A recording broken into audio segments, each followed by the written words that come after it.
FIR अभी दर्ज नहीं हुई। मैंने पहले भी बोला कि अभी 5 लोगों को ये मेडिकल चोट लगा है, उनके रिपोर्ट्स आने के बाद उनके स्टेटमेंट्स रिकॉर्ड करने के बाद विल रजिस्टर। धारा 144 लागू है, कब तक लागू रहेगी? सॉरी, धारा 144 लागू है, कब तक लागू रहेगी? अभी इसको हम एनालिसिस कर रहे हैं।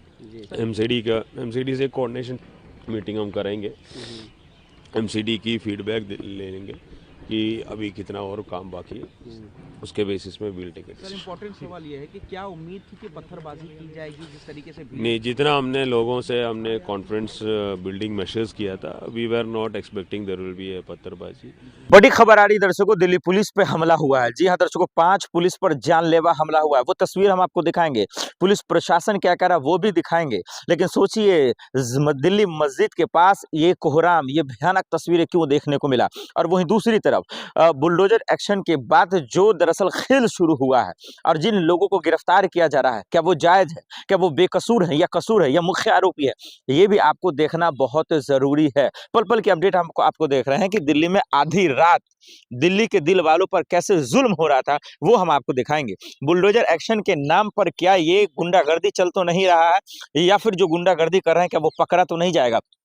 तमाम सवाल है। दिल्ली पुलिस का अगला एक्शन क्या होगा, सीएम रेखा का अगला एक्शन क्या होगा, उस पर हम बातचीत करें। लेकिन पूरा मामला एक बार फिर से बता दें। आधी रात बुलडोजर चलना था, जी हां दर्शकों, तुर्कमान गेट के पास बुलडोजर चलना था और उसके विरोध में अचानक से, हालांकि पुलिस ने सारी जो है प्लानिंग कर रखी थी कि अगर कोई एक्शन लेगा, कोई अगर विरोध करेगा तो उसका इलाज करने कैसे करना, लेकिन इसके बावजूद ये घटना कैसे हुई, पुलिस पर हमला कैसे हो गया, ये बड़ा एक सवाल। वहीं दूसरी बात, वो सवाल है जिसको हम वीडियो दिखाएंगे कि दिल्ली पुलिस क्या कह रही है और हम आपको बताएंगे कि पूरी प्रक्रिया आधी रात में कैसे हुई। लेकिन दूसरा सवाल, सीएम रेखा जी क्या कहेंगे और दिल्ली पुलिस क्या कहेगा, वो तो बात की बात है। लेकिन जिन लोगों को फिलहाल पकड़े जा रहे हैं, अरेस्ट किए जा रहे हैं, घसीट घसीट के जेल ले जाया जा रहा है, भाई वो यूपी का है, वो खुद बयान में कह रहा है। हम आपको वो भी तस्वीरें दिखाएंगे। तो मेरा दिल्ली पुलिस और सीएम रेखा जी से ये कहना है कि जो दिल्ली को जलाना चाह रहा था, जो दिल्ली में दंगा करना चाह रहा था, जो बुलडोजर की आड़ में दरअसल तुर्कमान गेट को जलाना चाह रहा था, जामा मस्जिद के पास मस्जिद को तोड़ना चाह रहा था, भाई उसके मुख्य आरोपी को पकड़िए आप। बड़े मेहरबानी, बेकसूरों को मत पकड़िए। बड़े मेहरबानी, बहुत बेरोजगार है इस देश में लोग, जो लोग घूम रहे हैं उनको मत जेल में डालिए। उनका वैसे ही कोई नहीं है लड़ने वाला, क्योंकि जो अभी गिरफ्तार हुआ है, जिसको कैमरे पे मैं दिखाऊंगा, वो कह रहा है मैं यूपी का हूं, मैं दवा लेने जा रहा हूं, भाई मुझे मत पकड़ो यार, मुझे पकड़ के मत डालो। यही करती है दिल्ली दंगा में, आपने देखा होगा भाई, जो मुख्य आरोपी उसको पकड़ा नहीं जाता इनसे, और जो बेकसूर है उनको पकड़ के जेल में डालते। तो जो कसूरवार है ना, उनको घसीट घसीट के जेल में डालिए, ये बड़ा सवाल होगा। और जो दिल्ली पुलिस पे हमला किया वो भी ठीक नहीं है, जो पथराव किया, जो उपद्रवी है, उनको वाकई में पकड़िए, उनकी जांच कीजिए, लेकिन उन लोगों को जेल में मत डालिए जिनका इस मामले से लेना देना नहीं है। पूरा मामला आप लोग जानते हैं कि आधी रात में तुर्कमान गेट पर बुलडोजर चलना था और उसके पास, मस्जिद के पास ही बुलडोजर चलना था। वो भी तस्वीरें जो है तमाम लोग सोशल मीडिया पर आपको दिखा रहे हैं। लेकिन अचानक से जो है पथराव होता है और उसके बाद पुलिस पे ही हमला हो जाता है। अब सवाल ये है कि इसके पीछे कौन है, दिल्ली को कौन जलाना चाहता था, ये तमाम सवाल है। अब सीएम रेखा जी का अगला एक्शन क्या होता है, दिल्ली पुलिस क्या करती है, ये बड़ा सवाल है। मुख्य आरोपी कब पकड़े जाएंगे, ये भी बड़ा सवाल है। हालांकि बेकसूर पकड़े जा रहे हैं, ये ऐसा वीडियो में जो अभी गिरफ्तार हुआ है, जो रिकॉर्ड हुआ है, वो तो बोल रहा है। क्या यही तो नहीं मुख्य आरोपी है, ये एक बड़ा सवाल है जो जांच के बाद विषय बनेगा। लेकिन दर्शकों, आपकी अदालत सबसे परफेक्ट अदालत है। आप बताइए ना, दिल्ली को दरअसल जलाना कौन चाह रहा था? क्या अतिक्रमण के नाम पे ही कोई खेल तो नहीं हो रहा था? क्या मस्जिद के बगल में बुलडोजर चलाना, क्या हिंदू मस्जिद का एंगल तो नहीं देना था? क्योंकि हमारा आप हिंदुस्तान में रहते हैं, हिंदुस्तान में इसी राजनीति से लोगों की जो है रोटियां चलती है, इसलिए इससे बचने की जरूरत है। बेकसूर लोगों को ना पकड़ा जाए, मेरा ये कहना है। जो कसूरवार है उनको जेल में डालिए। एमसीडी के साइड से हमें इंटीमेशन आया था कि पुलिस फोर्स देना है। तो जैसे हमें इंटीमेशन आया था कि हम लोगों ने एरिया के लोगों को बुलाया था, इनको बताया कि ये कानूनी कार्रवाई है, तो इस एरिया के सारे लोगों को हमने कॉन्फ्रेंस में लिया था एंड हमें काफ़ी सपोर्ट भी मिले थे। तो एमसीडी ने हमें बताया कि 6 और 7 तारीख के नाइट को हम लोग करेंगे। जैसे ही एमसीडी से हमें इंटीमेशन मिला कि इस टाइम में करना है, हमने अपने फोर्स मोबिलाइज किया, अपने ऑफिसर्स को इधर डिप्लॉय किया। उसके बाद जब डेमोलिशन स्टार्ट होने वाले थे, एमसीडी की जो पैराफर्नेलिया, जेसीबी वो सब आने वाले थे, 150 के आसपास लोग इकट्ठा हो गया और फिर इनको हमने समझाया।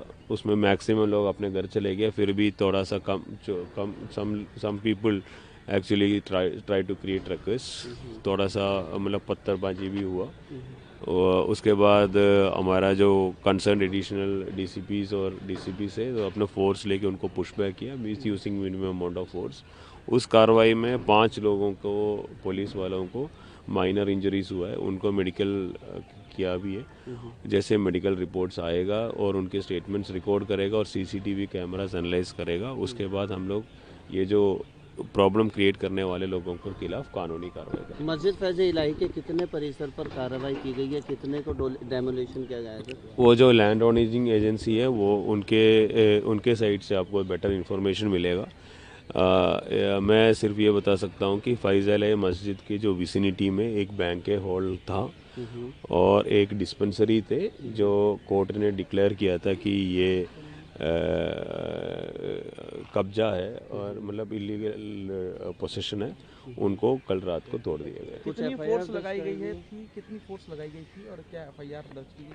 अब हमारा डिस्ट्रिक्ट का फोर्स थे, other than that north zone के बाकी डिस्ट्रिक्ट से भी डीसीपीस आए थे, इनकी स्टाफ भी आए थे और आउटसाइड फोर्स भी हमने लगाया था।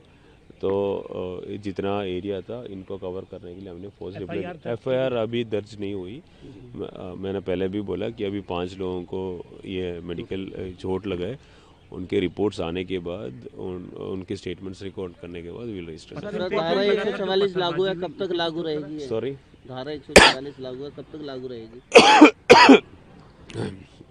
अभी इसको हम एनालिसिस कर रहे हैं।